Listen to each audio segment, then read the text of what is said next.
Une personne dans mon entourage proche fait de l'évitement et du déni concernant un événement traumatique et ses conséquences. OK? Est-ce lui rendre service que de lui montrer les tours qu'elle se joue à elle-même pour ne pas voir sa réalité en face, ou est-ce préférable de laisser la personne faire son cheminement elle-même si cela peut prendre beaucoup plus de temps, voire peut-être jamais s'en rendre compte? OK.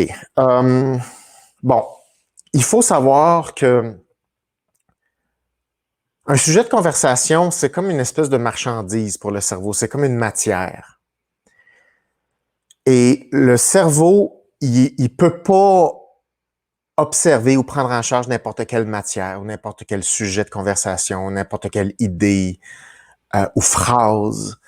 Et il y a toutes sortes de mécanismes qui existent dans le cerveau pour ne pas faire face à ce dont il n'est pas prêt. D'habitude, si le cerveau sent qu'il n'est pas équipé à faire face à un défi, il contourne. Que ce soit un défi physique dans la vraie vie ou un défi intellectuel, mental, un enjeu. Si le cerveau détecte que, oh boy, ça, j'ai même aucune idée qu'est-ce qui va se passer si j'ouvre ça, le cerveau, même préconsciemment, n'abordera pas ce sujet-là. Il va s'arranger pour le contourner avec un faux sujet, avec un paquet de distracteurs. Il y a 10 000 façons possibles. Là, tu sais, donc, maintenant, la question, c'est, OK, mais tu y mets d'en face, tu y mets là, tellement raide d'en face qu'il va le voir, là, puis il ne pourra plus s'en cacher. Ça marche pas de même.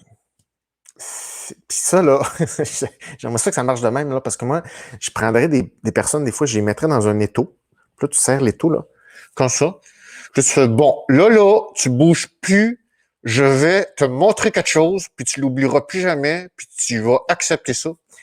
Mais ça marche pas de même. Parce que ça, c'est comme un peu de la violence. Et on n'a pas le droit de faire ça. C'est pas très bon. Donc, le cerveau, si tu le forces à voir quelque chose qu'il n'est pas prêt, a des méthodes d'urgence pour se sortir de là. Une des premières choses qu'il va faire, qu'il peut faire, ça va être de coopérer. Par exemple, peut-être dans l'étau, là, tu forces la personne. La personne n'a pas le choix. Fait que le cerveau fait comme dis oui, dis oui. Tu fais ah oui, c'est beau, tu as raison, j'ai compris. Sur le moment, vous allez entendre ça. Donc, pense à marcher. C'est juste là, là. Le cerveau, il a fait comme oui, il dit oui, ça met du bon sens. Puis 10 minutes après, il reste rien. Rien. Ça, c'est une chose qui arrive très, très souvent. L'autre chose, et ça me fait penser à une cliente que j'ai eue. Évidemment, je ne vais pas nommer son nom, mais c'est une des. Tu sais, je trouve que je fais quand même une bonne job, là, tu sais, quand je coach, là. Je dis, il n'y a pas de coaching parfait, mais globalement, là, c'est rare que je me mets un pied dans la bouche. C'est très rare, OK? Mais je me souviens d'une fois où j'ai fait une erreur. Puis, je m'en souviens, là, ça a été une grosse erreur quand même, là, tu sais, que je me souviens, puis je vais vous la conter. C'est une femme que je coachais, super belle, 45 ans, 45 ans, brillante, extravertie, super performante, grosse job. C'est comme, on dirait qu'il y a rien qui l'arrête. T'sais. Il y a des gens là qui ils ont l'air forts. T'sais. C'est comme tes voix, tu fais, non, ils sont sans faire, eux autres. Eux autres sont au-dessus de tout. T'sais. Puis elle, c'est pas que je me suis dit ça consciemment, mais je trouvais tellement qu'elle était charismatique, puis tellement qu'elle savait où s'en allait, puis tout ça, puis c'est comme, elle n'a pas d'émotion. Mais à un moment donné, tu y crois. Quand tu n'as pas assez d'expérience, là, puis même quand tu as de l'expérience, des fois, tu te fais prendre, OK? Parce que le cerveau de la personne en face se fait prendre elle-même, OK? Fait que c'est comme, on est deux à se faire prendre. Le cerveau lui-même veut se faire prendre en étant fort, se faire croire qu'on est fort. Puis le thérapeute ou le coach peut se faire prendre aussi. Fait que c'est comme, bon, mais coudonc, on est indestructible. Et j'ai sous-estimé une intervention que j'ai faite. Je me suis excité là, de tout son potentiel. Puis elle a réussi à me faire oublier sa fragilité ou les sujets qu'elle voulait pas aller. Et je l'ai pas senti. Et puis je me suis emballé, puis là, je le savais que ça, c'était une difficulté pour elle, par exemple. Puis là, j'étais comme, tiens, on va travailler là-dessus, là, puis là, on va faire ça, tu sais. Je savais que c'était une difficulté.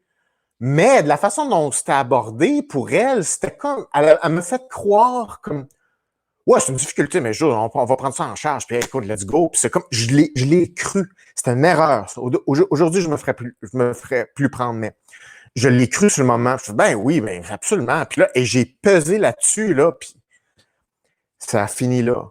Elle n'est plus revenue. Tout ça pour dire, c'est très mystérieux ce qui se passe dans l'infinité du cerveau d'une personne.